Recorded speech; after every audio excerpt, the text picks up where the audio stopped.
Ciao a tutti! Hello everyone and welcome back to Knowledge Adventures. Mi chiamo Emilia, my name is Emily, and in today's video we're going to continue talking about Italian conversation series, part 2 for everyday questions and answers, perfect for beginners who want to start speaking Italian right now. If you haven't watched part 1 yet, make sure to check out that one first, as we covered essential basics like introducing yourself, talking about the weather, and everyday questions. In this specific lesson, we're leveling up a bit and we're going to talk about the date and time, asking for foods and drinks, and other real-life questions like where you're from and what languages do you speak. So, let's get started. Do you speak English? Saying this in Italian, you could technically say two things. It depends who you're talking to. If I want to be politer, speaking in the formal version, aka I'm talking to adults and elderly, people who I either need to be politer with or I'm not well acquainted with, then I'm going to end it with an A. Think about how the A in parla at the end matches with the letter A for adults, and that might help you try to remember that they go together. So if I'm saying, do you speak English the politer way, then I'd say parla inglese. And let's say that together, parla inglese. Now, if I want to speak casually, so I'm speaking to family members, friends, and kids, then I'm going to use parli instead. Think about how the letter I at the end also matches with the I in kids, and the I in family, and the I in friends, and that might help you try to remember that when you're speaking casually to kids, family, and friends, you're allowed to use the verb that ends with an I. And so, if I'm asking a kid, family, or friend, do you speak English? I would say instead, parli inglese. And let's try that again. Parli inglese. Do you speak English? Of course, can be parla inglese or parli inglese, depending on who you're talking to. But now we need to think of some answers. So they could reply back, yes, and they could start speaking in English. Or they could say yes, sì, and then continue speaking in English. But a possible answer could be no. No is just no, so very easy. If they gave a whole sentence, they might say, no, I don't speak English. No, non parlo inglese. Now, while you who are listening might be able to speak English, knowing this phrase can help you then be able to understand if they answer it that way. So let's still practice that sentence. No, I don't speak English. No, non parlo inglese. And one more, they might even say, I'm sorry I don't speak English. I'm sorry, mi dispiace. One more time. Mi dispiace. Just like the do you speak English, we're going to follow that similar pattern. Do you speak Italian? Now, they could be asking you this question, so being able to understand how to answer it could be very helpful. Italians are going to love that you are putting in the effort to try to speak Italian, but being able to say that you're learning Italian can help you, so then if you don't understand everything or if you don't know every word, then they could help you some. So if I'm going to be asked, do you speak Italian? If they are asking an adult or elderly, they're going to use parla. Parla italiano.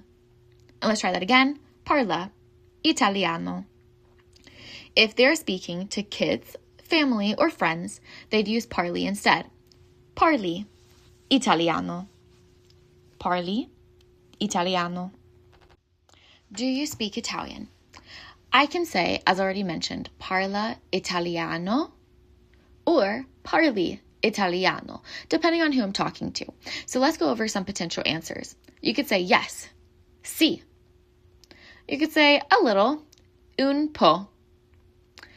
You could say, no, I don't speak Italian. No, non parlo italiano. Let's try that one again because it's a little longer. No, I don't speak Italian. No, non parlo italiano. Here's some other options. I speak a little Italian. This is making the un po' version a little longer and make it into a sentence. You could say, I speak a little Italian. Parlo un po' di italiano. And repeating that again, I speak a little Italian. Parlo un po' di italiano. One more, you could say, I'm learning Italian. Italians love it that you are trying to speak their language. But if you say this phrase, then it helps them understand that you're not going to understand everything, and that's okay. This is sto imparando l'italiano. Let's try that one again. Sto imparando l'italiano. Now look really closely for a second. You'll notice that the middle word, imparando, ends with an A-N-D-O. Whenever a word ends with an A-N-D-O, it means that the verb has an ing, just like in English. So something interesting to note. Next question, what's the date of today? Not the day of the week, but the actual date on the calendar. Here in Italian, it's saying quale la data, like the data, the number, di oggi. Oggi meaning today, where the G sounds like a J, because whenever I have a GI or a GE, it sounds like a J. Let's try that question again. Quale la data di oggi? Now here's the quick setup. You need to say the number first and then the month. This is very different than in American English perspective, where you put the month first and then the date. So you are going to switch it. So if it was March 3rd, I am literally saying the number 3, not third, the number 3, which is tre, and then I'm saying March, which is marzo. And yes, it is purposefully not capitalized because in Italian, they don't capitalize the months of the year. If I want to make this into a whole sentence, all I need to put at the beginning is today is the, which would be oggi è il, and then I continue with saying 3 March, tre marzo. Let's try saying today is the 3 March. Oggi è il 3 marzo. You might notice there is a DI in parentheses, and that's optional. So you can say it is the 3 of March, just like in English I might say it's the 3rd of March. You can include it or not. It doesn't matter. I'll say it one more time with that, just so that you can hear the other way. Oggi è il 3 di marzo. And marzo does sound like there's a TZ, marzo. Just like in any language, there are some exceptions that come sometimes. And here are 2 exceptions that come with saying the date. So I mentioned that when you are saying a date, like the number 3, like March 3rd, I don't actually say 3rd. I just say 3, which actually makes it easier to try to remember how to say the dates, because if you already know how to count up through 31, then you know how to nearly answer this question because you know the numbers. However, there are 2 numbers that are going to be said differently, and that's the number 1 and the number 8. Which honestly makes sense because a lot of times when there's exceptions to numbers is usually involving 1 and 8. Here, the number 1, instead of saying il uno, the 1, you're actually going to say the first, which is il primo. Think of prime number, and that might help you a little bit. So here, if I was saying it is, or today is the 1st of March, oggi è il primo di marzo, where D is optional. Oggi è il primo marzo, if I want to take it out. All right, the 8, if it was the 8 March, I expect it to be il otto, like the other page. Il, the word the, and then otto. But because it starts with a vowel, they're doing something different. They're going to start with an L apostrophe, which is a different way of saying the, which they have said is going to be used in this situation. So this is going to be combined like it's one word. So the 8 becomes lotto, like L-O-T-T-O, like it's one word, lotto. So if I'm saying today is the 8th of March, oggi è l'8 di marzo. Or without di, oggi è l'8 marzo. What is the time? I'm going to be honest, this one usually takes a little bit longer to remember than others, and I'm not expecting you to get it all in one day. This is something to gradually work on, looking at the clock, trying to figure out how do you say that in Italian, and gradually practicing on it. But let's get started so that you can start gaining confidence and understanding this useful question so that when people tell you a time that something will be at, you can get there at the correct time. So the question is actually 2 ways you can ask it. You could say che ora è. Che ora è, which is saying what is the time? The other option is asking, che ore sono? Che ore sono? Which is saying, what times are they? They both essentially is asking what is the time. They are synonyms. They're interchangeable. Technically, the first one is singular and the second one is plural. I personally just use the first one, che ora è. Now, when you're answering, you have to start off with the hour. So that's where we're going to start first. If I'm saying the hour, I'm going to start off with sono le, and then I add in the hour if it's from 2 to 11. So, for example, if it's 2 o'clock, I'd say sono le due. If it's 3 o'clock, sono le tre. If it's 4 o'clock, sono le quattro. What do you think would be 5 o'clock? Sono le cinque. All right, and you do this all the way up to 11. Now, technically, sono le, I can't use that to mean it is in other situations. It actually is saying they are the, and then it says the number. Like they are the 2, they are the 3, they are the 4. So it doesn't really work from an English perspective, but this is how they start with telling the time for those numbers. So it's just good to be aware of. So if that told the time from 2 to 11, what do you say for numbers 1 and 12? So they are exceptions. For saying it's 1 o'clock, you're going to say which actually does mean it is, and then luna, which might feel slightly unexpected because one is uno, so it did change the last letter, and we do have an L apostrophe.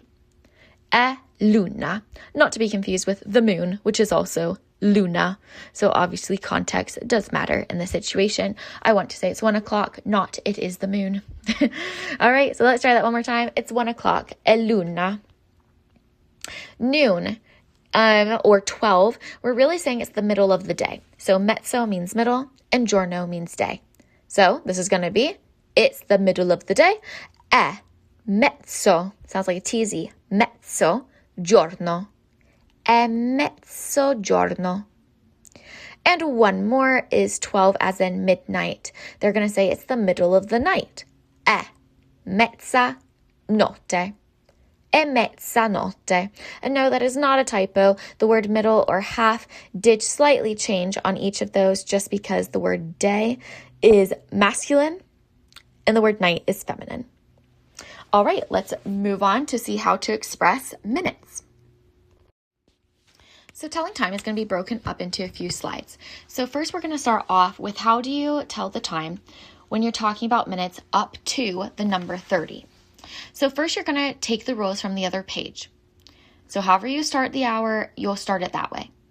Then to tell the minutes, you're going to say the word and, which is and then just add in that number. So if you know numbers up through 30, you can do this fairly easily. For example, or esempio, which means example, if I want to say it's 2:10, I start off with the rule from the other page, sono le due. I add in the word and, which is and then I say the number 10, which is dieci. So to say it is 2:10, the whole sentence is sono le due e dieci. And you guys repeat one more time, sono le due e dieci. To say it's 1:05. Now Italian, they're not going to say the O part. They're just going to say it's 1 and 5. So 1 o'clock was the exception one. So I'm not starting with sono le. I'm going to start with e. È l'una and 5. E cinque. Let's try that again. È l'una e cinque. All right, next is how do you tell minutes for after 30? So I'm meaning starting from 31 minutes up to 59 minutes. So if it's 2:31 up through 2:59. Now, I'm so sorry, but you're actually going to have to use math in this. There is a bit of subtracting going on. So instead of saying it's 2:55, I actually have to say it's 3 minus 5. Now, at first, that probably sounds really confusing, but keep in mind it's the same thing as when English says there's 5 minutes until 3. All right, so we just have to say it backwards. First, we have to start off with saying it's 3 o'clock, even though it's not, and we're going to subtract in a second. But start off with saying the next hour. So if it's 2:55, my next hour is 3 o'clock. So I'm going to say sono le tre, which means it's 3. Now I got to look at 2:55 and think about how many minutes are left in the hour. Well, there's 60 minutes in an hour, so there's 5 more minutes until it gets to that point. So I'm going to say minus, which is meno, and then 5, which is cinque.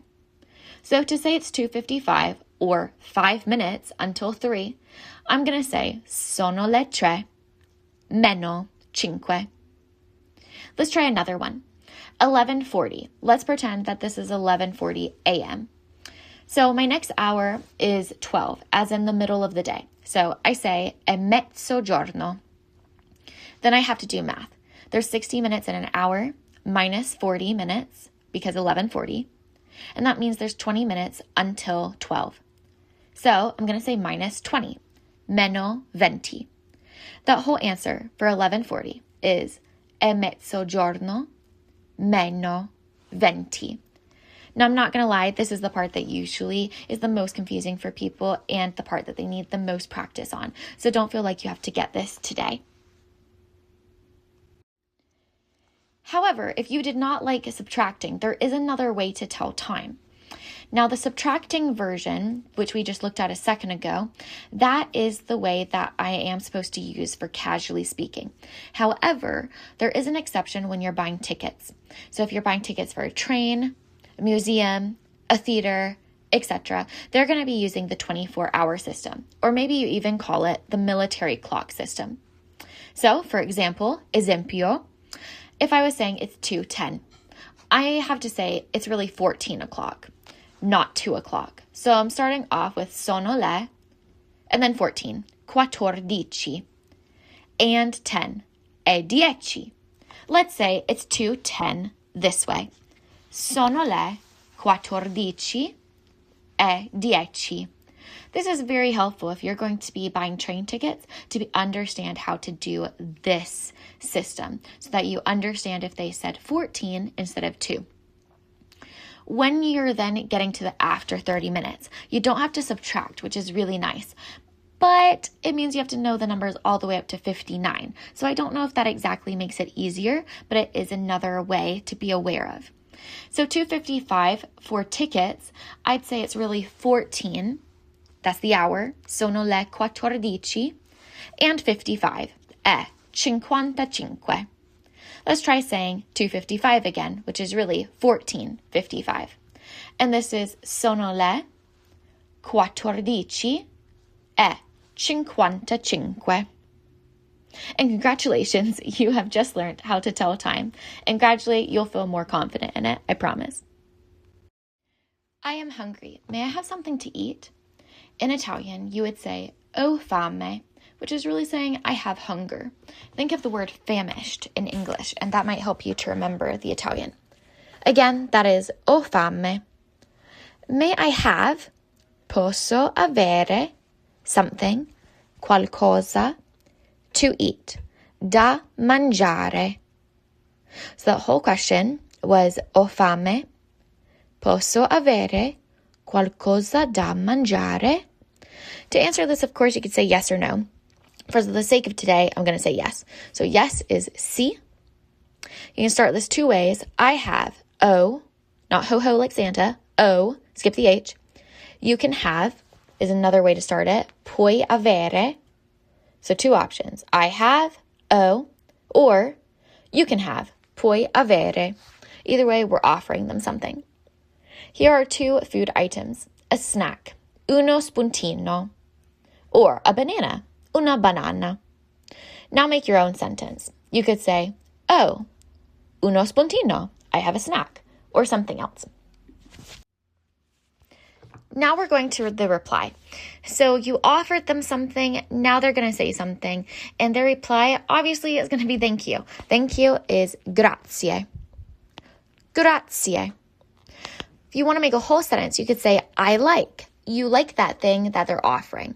If it's singular, one item, such as a banana, then I can say I like as in mi piace, with a ch sound, mi piace, una banana. It really actually is meaning, to me, it is pleasing, a banana. Now, if you were offering me more than one thing, such as strawberries, which are le fragole, then I have to change the word I like to the plural version. It's actually saying to me, they are pleasing, the strawberries. And this is mi piacciono le fragole. Let's say that one more time because it's a little harder. Mi piacciono le fragole. So our next question is very similar to the one that we just did. Instead of saying I'm hungry, I'm going to say I'm thirsty. So here we have, I'm thirsty. May I have something to drink?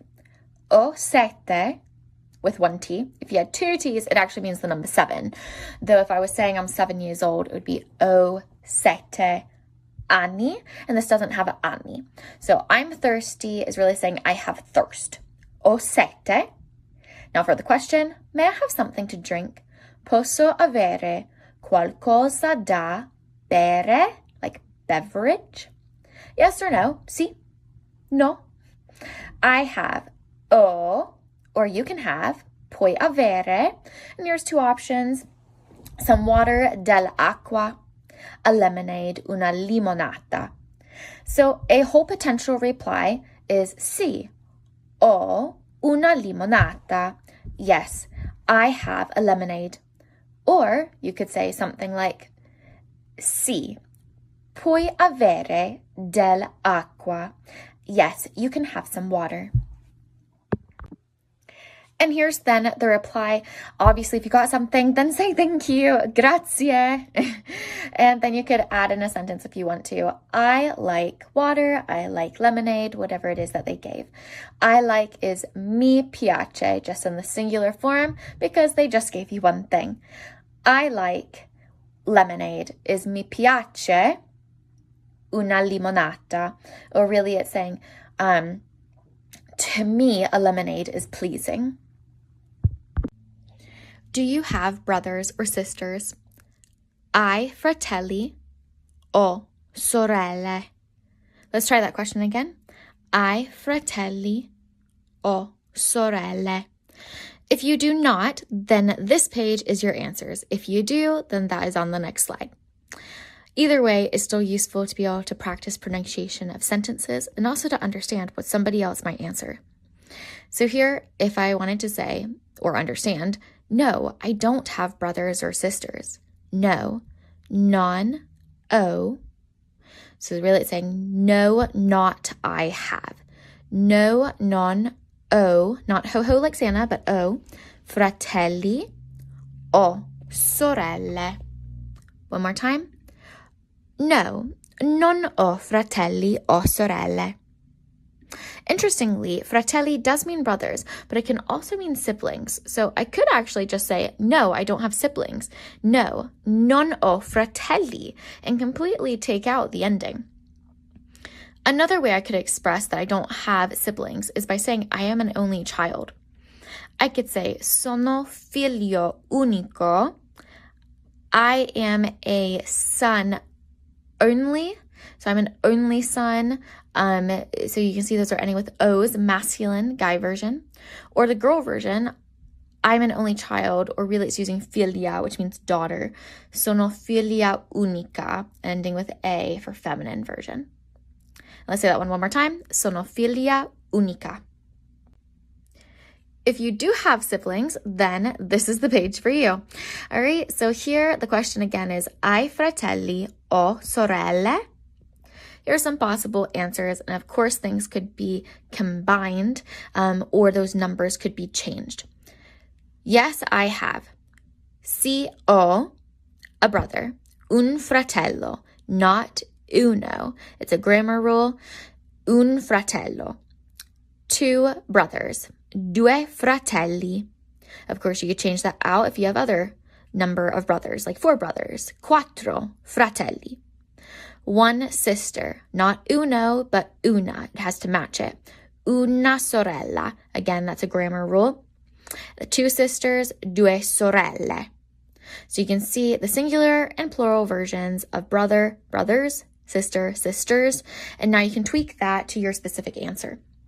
The word and, to be able to connect them if you need, is going to be though some people do use ed, ed when your next word is a vowel. It's optional, it's not mandatory, but sometimes it makes it easier to pronounce. So I could say, sì, ho un fratello ed una sorella, which would mean, yes, I have one brother and one sister. Our next question is, do you have pets?